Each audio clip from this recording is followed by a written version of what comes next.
हमारे देश की राजनीति के हर स्तर पर केवल भ्रष्टाचार ही देखने को मिलता है और ऐसे में देश की जनता का विश्वास नेताओं पर से उठता जा रहा है।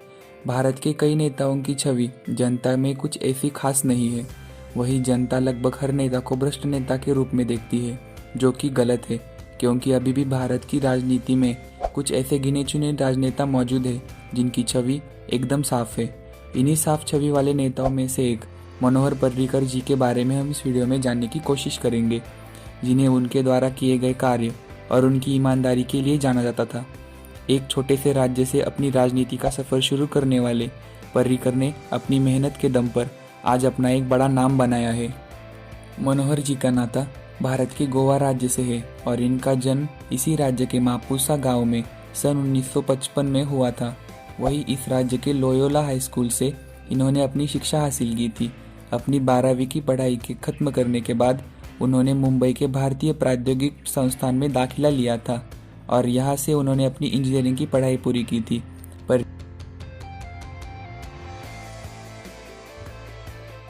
पर्रिकर अपने स्कूलों के दिनों से ही राष्ट्रीय स्वयंसेवक संघ में शामिल हो गए थे। अपनी पढ़ाई के साथ साथ उन्होंने आरएसएस की युवा शाखा के लिए काम करना भी शुरू कर दिया था। वही स्कूल से पास होने के बाद उन्होंने अपनी इंजीनियरिंग की पढ़ाई शुरू कर दी। वही अपनी ये पढ़ाई पूरी करने के बाद उन्होंने फिर से एक बार आरएसएस को सेवा देना शुरू कर दिया, जिसके बाद उन्हें बीजेपी पार्टी का सदस्य बनने का भी मौका मिला और उन्होंने बीजेपी पार्टी की तरफ से पहली बार चुनाव भी लड़ा। बीजेपी ने पर्रिकर को साल 1994 में गोवा के पणजी सीट से विधानसभा चुनाव लड़ने के लिए टिकट दिया।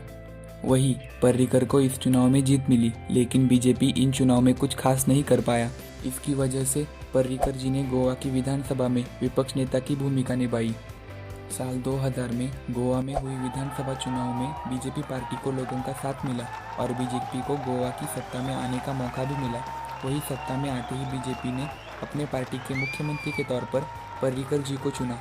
वही साल 2005 में हुए विधानसभा चुनाव में बीजेपी को हार मिली और पर्रिकर जी को अपना मुख्यमंत्री पद छोड़ना पड़ा, जिसके बाद बीजेपी पार्टी को साल 2012 में गोवा में हुए चुनाव में फिर से एक बार जीत मिल गई और पर्रिकर जी को फिर से एक बार मुख्यमंत्री बनने का मौका मिला।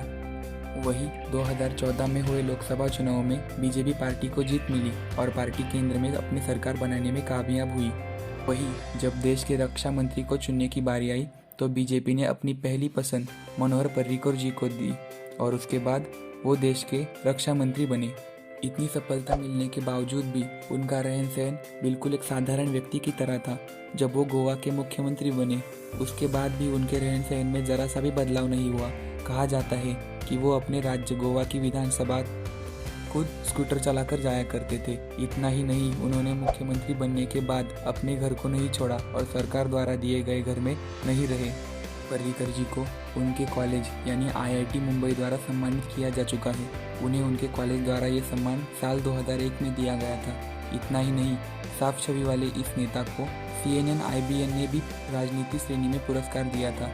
पर्रिकर को ये सम्मान 2012 में दिया गया था और इस तरह के साफ छवि वाले नेता ने 17 मार्च 2019 की शाम को इस दुनिया को अलविदा कह दिया और उनके निधन के बाद एक दिन का राष्ट्रीय शोक भी घोषित किया गया था।